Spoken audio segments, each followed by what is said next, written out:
Squarespace 7.1. Here's the plan. We'll open your site, jump into edit mode, select the area that controls your menu text, and then adjust its size by switching the heading level. In Squarespace 7.1, heading levels are pre-styled in your site's design system, and those styles carry through to mobile. So choosing a different heading level is a quick way to make your mobile menu larger or smaller without custom code. Start by going to your website while you're logged into Squarespace. Open the site you want to adjust and head into the Pages area so you're looking at the page layout with the site preview on the right. Now click Edit. This puts your page into editing mode, where you can interact with text and design elements. Move your cursor over the area that contains the text connected to your navigation or header. You'll see a highlight appear as you hover. Click once to select it. If you don't see the formatting toolbar yet, click again inside the text to place your cursor. This brings up the inline text controls. With the text selected, open the text style dropdown and choose Heading 2.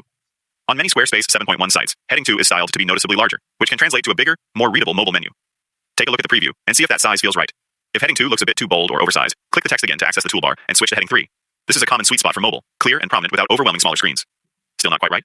Click once more and try Heading 4 for a more subtle, compact look that works well when you have many items and need to avoid wrapping. As you test Heading 2, Heading 3, and Heading 4, keep consistency in mind. Pick one level and use it for all items in that section so your menu feels uniform. Also consider readability. Aim for a size that your audience can scan at a glance without pinching to zoom. When you're happy with the result, click Save. That locks in your changes and updates your site. A quick tip. After saving, view your site on an actual phone or resize your browser to a narrow width to confirm spacing, line breaks, and overall legibility. If anything feels off, go back into Edit and try the next heading level up or down. And that's it. You've adjusted your mobile menu font size in Squarespace 7.1 using the built-in heading styles, all in just a few clicks.